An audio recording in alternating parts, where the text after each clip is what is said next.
Hello gamers, back with another episode of Beyond the Emulator. In this episode I'm going to be showing off MuOS, both versions, Silly Goose at the top and Jacaranda on my Trimui Smart Pro, showcasing my both setups at this current time.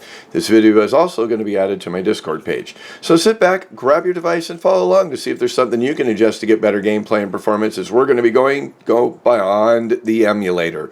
And lastly, if you enjoy these handheld videos, drop a like, maybe subscribe to my page. I've also created a Trimui Retro helpline on Discord if you're interested.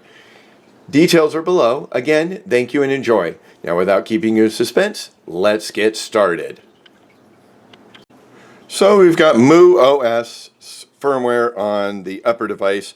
This is Silly Goose version that's actually was put out last year, and then the recent version of firmware, Jacaranda, I believe, if I'm pronouncing that correctly. So I've set up a couple themes here, and I just wanted to kind of run through the emulator cores for some of the platforms that I've actually selected here. There's not much more that it has to offer. It's pretty simple and basically two games. There is the ability to have videos as well, or music, but it's really strictly as a game handheld. So it doesn't have a lot of extra features or any ROM managers or any video or YouTube or things that maybe some of the other custom firmwares have to offer. So just kind of running down the line, we've got Nintendo 64. And if we go on the Silly Goose version, actually, you're going to have to go select to see their cores. And what I've selected as actually being my preferred is the Ludicrous 64 2K22, which actually, when we go to the Nintendo 64, we'll as well go to that one. You have to press X to get to the menu. But you'll see I've actually got that one as well. Both of them are being used. That actually has worked the best. But to show you the options on both of them is you'd want to go ahead and go to your core. And we're going to go ahead and scroll down to what is being assigned to N64. So as you can see, I have to go one by one here. So N64, this shows all the cores that are actually available for that device. If I go over to the newest Jacaranda, I can actually scroll down here to Nintendo 64, and you can see all the cores that are actually selected for that as well. So pretty much almost, there's a few different changes here on some of them. And you can see on the newer version, RetroArch, or actually if it's an external version, where here it'll say it's a standalone.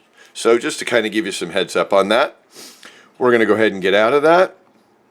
We're going to go ahead and get back out. We're going to go to the Nintendo DS. So we'll go ahead and show off that selection. So on Silly Goose up above, we'll go ahead and go to the Nintendo DS here down in Jacaranda. And I've got a selected few games on a smaller card. I haven't done a complete build yet. This is my small example still. I'm actually going to get something set up soon with a fresh SD card. So I'm using it on a smaller one down below. So actually when you go to here, you've got the X for selection. We've got a few of them here for the cores. We go scroll down. As you can see, I can easily just skim through this really quickly. We've got DS, here it is. And you see these are the cores that are for Jacaranda. And then if I go over here to my cores down here, my preferred is the X Drastic. I prefer that one, which is down below. It's actually starred on this one as being the recommended one. So we'll scroll down here to Nintendo DS, and you'll see actually as well Drastic Standalone is considered the default, and I recommend that one as well. That one seems to be working really well. So if we go down to an easier version, we go out of it, we're going to go Standalone. Let's go Diddy Kong Racing here. And if we go down here to the Drastic, here's our screen right away. If I go to Mario Kart here, I've got actually a different screen. But what you're doing is you're toggling between the two. And you're not allowed to get a sub-menu here. So using a standalone here, it is really nice for the one-screen simple game. Here, if you're looking for more features, you're actually able to go into the menu key here on Silly Goose and make some changes here.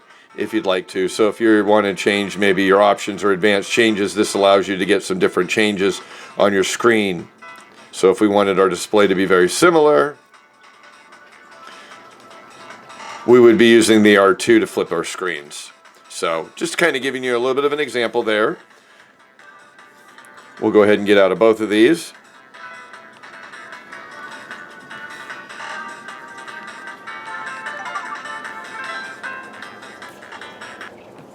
There we go. You actually have to press select and start to get out of the DS standalone on Jacaranda. But the external drastic seems to be working the best. So we'll go down the line to Nintendo Game Boy Advance.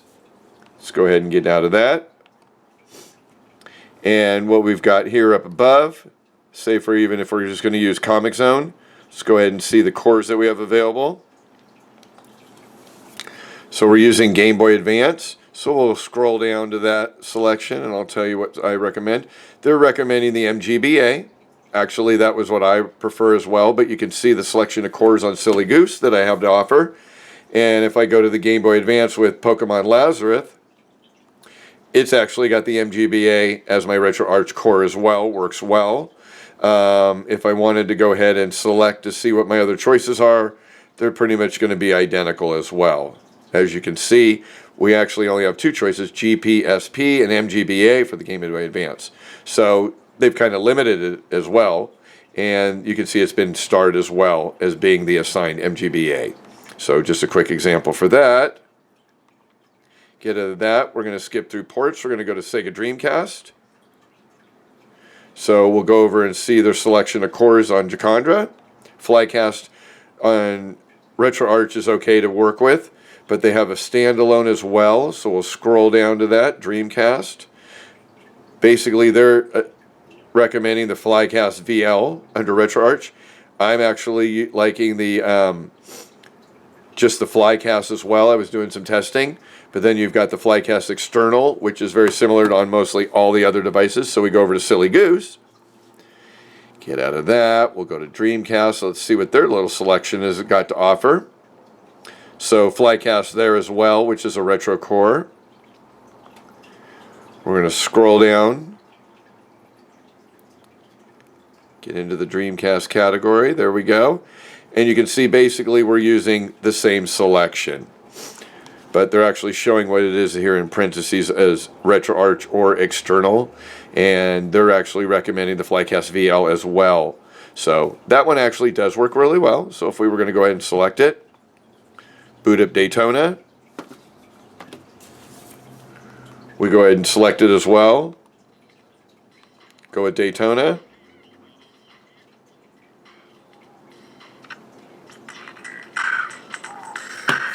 Basically, both of them go right to the previous save state. So, did not do too well on this game this last time. We'll go ahead and get out of it.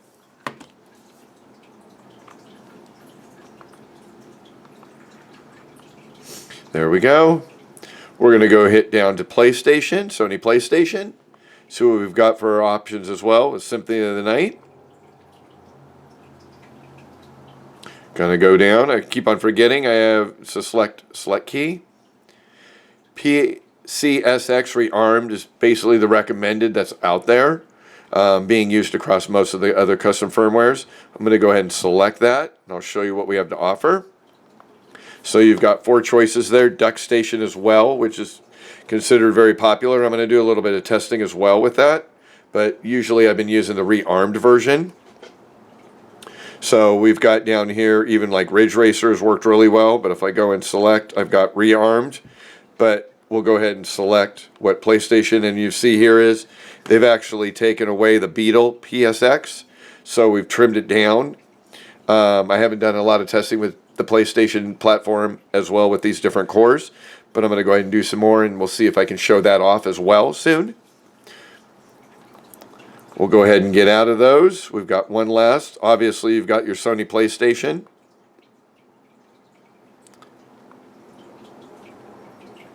And it's not going to provide you a core. It's just going to go to the game. So we're going to go ahead and select here Formula One Racing.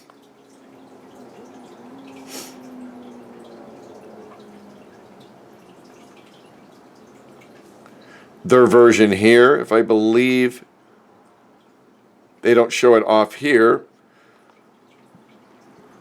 but if you go to your applications and go to your PPSSPP, you can get into the background of it, and you'll show that actually MuOS is using 1.19.3 for their games. So if we were to go to Formula 1, we'll go ahead and get that booted up. As well, I believe it also has the cheats. So you can see here for the PSSP is actually they're using the RetroArch core as well, if that's an option. But we're typically going to go with the PPSSPP. We're going to go ahead and go hit Ridge Racer. Oh, we've got an error code here. So you know what we'll do is we'll take a game that I know that I did use. Let's go with Dragon Ball Z. This is also using in the newer version, PPSSPP 1.19.3. There we go. Getting about almost 60 frames per second right now. I believe I'm able to actually have cheats. So if I were to go over to my cheats, actually I can make some changes here. I don't believe it actually has the offering of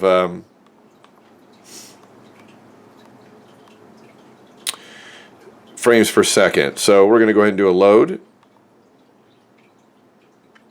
for this particular game. And there we go. We're probably at about 30 frames per second, but that works really well in Jacaranda. I've been actually playing that game a little bit. But if I go over to Formula 1 Racing, here you go, opening it up. Go over to load my core there.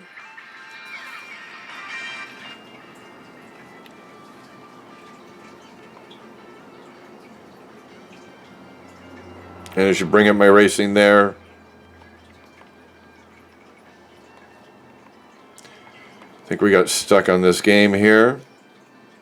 I'll have to get back to it, but we're able to get out of it. So that just kind of gives you an example of the MuOS running on Silly Goose and Jacaranda, how my setups are actually done on here. And we'll go back to the front. Really basic. We've got this theme with Yoshi. And then I've also got this one down here. We'll go ahead and get out of this.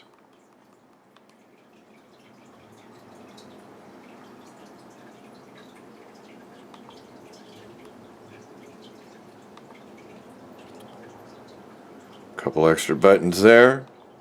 We'll bring it out, and this is my main menu for Jacaranda at this point in time until I find a new theme. So we've got a couple little choices here.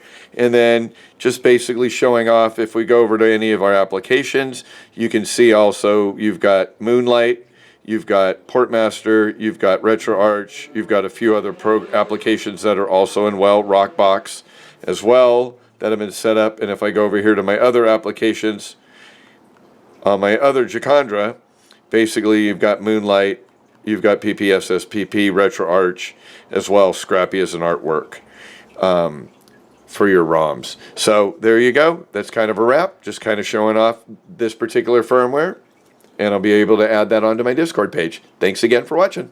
Have a great day.